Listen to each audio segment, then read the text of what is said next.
새해가 밝았습니다. 그리고 겨울 이적 시장이 열렸어요. 많은 축구 팬들은 자신이 응원하는 팀에 어떤 선수가 영입될지를 기대하고 있죠. 하지만 현재 유럽 축구계 최고의 화제는 단연 첼시의 마레스카 감독 경질 소식입니다. 타팀 팬인 저 또한 놀랄만한 소식이었어요. 일단 처음에 드는 생각은 너무 과한 처사라는 것이었어요. 현재 첼시의 리그 순위를 생각하면 경질을 당할 성적은 아니니까요. 하지만 최근 첼시와 마레스카 감독 사이의 내부 사정이 속속들이 공개되며 새로운 양상이 시작되었습니다. 이제 대다수의 첼시 팬들은 마레스카 감독에게 분노를 표출하고 있죠. 그래서 오늘 컨텐츠는 첼시의 마레스카 감독 경질 과정에 대한 총정리입니다. 영상 중간중간 개인적인 견해가 꽤나 많이 포함되어 있다는 점 참고해 주시고요. 그럼 영상 바로 보시죠.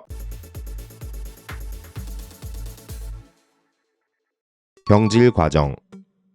마레스카의 에이전트인 호르헤 멘데스는 새해 첫날부터 첼시와 마레스카의 이적에 대한 협상을 진행했다고 전해집니다. 일부 저널리스트들은 마레스카가 자진사임했다고 전하고 있지만 첼시 측 관계자들은 구단이 자체적으로 결정한 문제라고 말하고 있습니다. 경질에 가깝다는 거예요. 어쨌든 공식적으로는 상호 해지가 맞습니다. 그리고 첼시 이사회는 만장일치로 마레스카의 경질을 결정했고 구단은 곧바로 공식 홈페이지를 통해 첼시와 마레스카가 결별했다는 성명을 발표했죠. 불과 한 달 전까지만 해도 첼시의 상황은 나쁘지 않았습니다. 리버풀 팬인 저의 입장에서도 첼시의 상황이 나쁘기는커녕 좋아 보였던 것이 사실이에요. 첼시는 당시 바르셀로나와의 챔피언스리그 경기에서 3대0 완승을 거두며 분위기를 끌어올렸어요. 또한 리그 선두를 달리고 있는 아스날과의 경기에서도 1대1 무승부를 거뒀죠. 심지어 경기력적인 측면에서는 첼시가 더 우세했다는 평가도 있고요. 하지만 이것은 외부적인 시선일 뿐이었습니다. 여러가지 정황상 첼시와 마레스카 감독 사이의 균열은 이때에도 진행형이었다고 봐야 해요. 이야기의 시작은 첼시 보드진, 특히 에그발리의 지나치게 많은 개입이 구단과 마레스카 감독 사이 갈등의 시발점이라고 보도된 바 있습니다. 실제로 맨노, 스테인버그 등 유력한 저널리스트들이 관련 이야기들을 쏟아냈죠. 저도 처음 해당 기사를 접했을 때에는 구단이 과한 면이 많다고 생각했어요. 특히 선발 라인업 구성은 엄연히 감독의 고유 권한이니까요. 현지 소식통에 따르면 리스 제임스의 출전 시간 문제도 구단과 마레스카가 부딪힌 중요한 쟁점 중 하나였대요. 구단은 그의 출전 시간을 줄일 것을 요청했고 마레스카는 구단의 이런 요구를 월권이라고 생각했던 거죠. 실제로 줄이지도 않았고요. 그리고 마레스카 감독 측의 설명은 구단의 선발 라인업 요구가 선수의 이적료 가치를 유지하기 위한 수단으로 사용되었다고 전하고 있어요. 쉽게 말해 감독에게 선수의 실력과 전술적 활용도를 따지는 것이 아닌 구단의 금전적 이득만을 생각하는 선수 기용을 요구했다는 거예요. 물론 제가 첼시 팬이 아니기에 구단의 내부 사정을 계속해서 팔로잉한 것은 아니에요. 그래도 어쨌든 지난 시즌 마레스카가 컨퍼런스 리그는 물론 클럽 월드컵 우승까지 달성한 감독인 것은 사실이기에 벌써 경질을 논하는 것은 과한 처사라고 생각했던 거죠. 하지만 최근 1년의 과정 속에서 마레스카 감독의 잘못된 행동들이 수면 밖으로 드러나며 완전히 새로운 양상이 시작되었습니다. 템퍼링.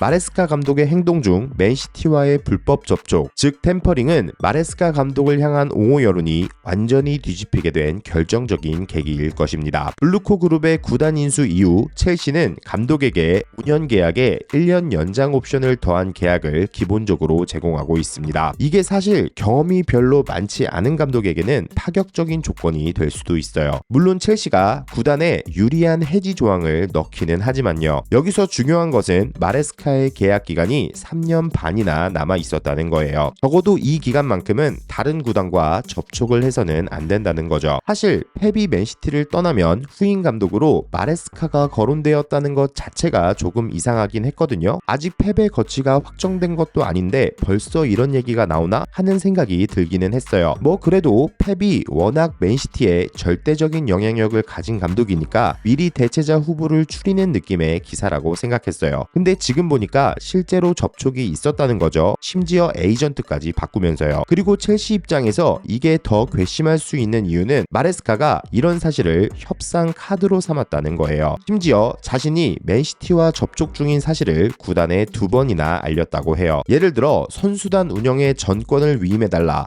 혹은 이적시장 정책에 참여하게 해달라, 뭐 이런 요구들을 하면서 들어주지 않으면 나는 맨시티로 떠나겠다, 뭐 이런 거겠죠. 쉽게 말해 템퍼링 사실을 본인에게 유리한 상황을 이끌어내기 위한 협상 카드로 썼다는 사실입니다. 팬들 입장에서는 절대로 받아들일 수 없는 상황이죠. 타팀 팬인 저도 어이가 없을 정도니까요. 논란의 인터뷰. 지난 12월 14일 에버튼과의 경기에서 승리한 직후 마레스카의 발언은 당시에도 논란이 있었습니다. 구단 내 많은 사람들이 지지해주지 않아 지난 48시간이 가장 힘들었다. 해당 발언은 실제로 오해의 소지가 다분합니다. 외부에서 보기에는 첼시 내부에 뭔가 문제가 있구나, 혹은 선수단과의 불화도 있는 건가? 뭐 이런 상상을 불러일으킬 만한 발언이기 때문입니다. 그리고 기자들에게는 좋은 먹잇감이 될 수 있고요. 아마 저를 포함한 리버풀 팬분들은 이해가 가실 거예요. 물론 발언의 수위에는 차이가 있을 수 있지만 살라의 인터뷰와 크게 다를 게 없으니까요. 도저히 실드를 쳐줄 수가 없는 행동이라는 거예요. 그리고 이게 사실이든 아니든 구단의 이미지에 전혀 도움이 되지 않는 발언입니다. 선수들이 동요할 수도 있기에 경기력에도 영향을 줄 수 있고요. 실제로 첼시 보드지는 마레스카의 발언에 크게 놀랐다고 전해집니다. 특히 에그발리는 큰 충격을 받았다고 해요. 이후 첼시 보드지는 마레스카와 대화를 원했으나 마레스카 측이 구체적인 요구를 하지 않았다고 합니다. 이러니 그가 이미 팀을 떠날 각을 잡고 있었던 거라는 이야기가 나오는 거예요. 또한 12월 9일 아탈란타와의 경기에서 패배한 후 마레스카 감독은 다음 경기인 에버튼전에서 패배할 경우 발생할 수 있는 상황에 대한 우려를 구단에 전달했었다고 해요. 그리고 구단은 경질 생각이 아예 없다며 마레스카를 안심시켜줬다고 하죠. 그런데 다음 경기인 에버튼전 승리 이후 이런 인터뷰를 했으니 구단 입장에서는 빡칠만도 합니다. 개인적인 행동.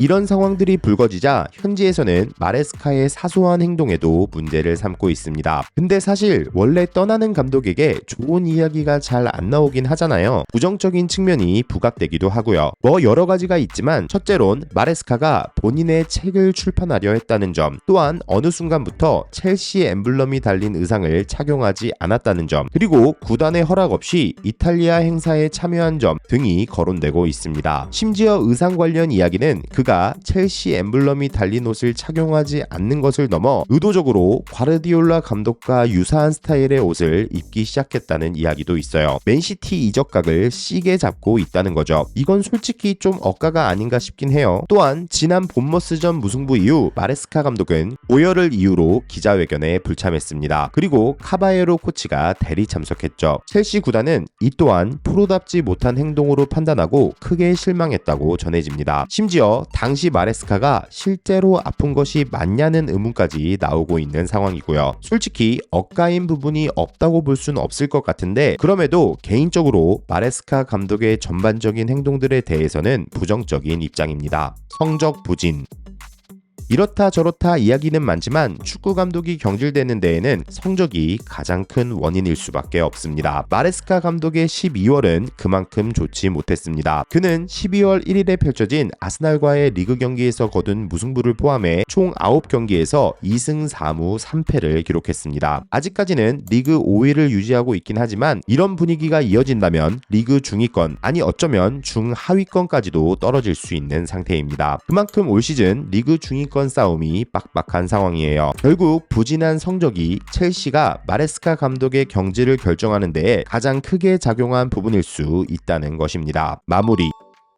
현재 커뮤니티에서는 첼시가 또다시 챔스 우승 빌드업을 하고 있다는 우스갯소리가 있습니다. 그만큼 첼시가 이상한 타이밍에 감독을 경질한 뒤 좋은 결과를 가져온 적이 많다는 거겠죠. 아무튼 오늘은 타팀 팬 입장에서 첼시와 마레스카의 불화에 대한 이야기를 해봤는데요. 제 영상을 보시는 첼시 팬들은 후임 감독으로 어떤 인물이 적합하다고 생각하시나요? 지금까지 박호비였습니다. 시청해주셔서 감사드리고요. 좋은 하루 되세요.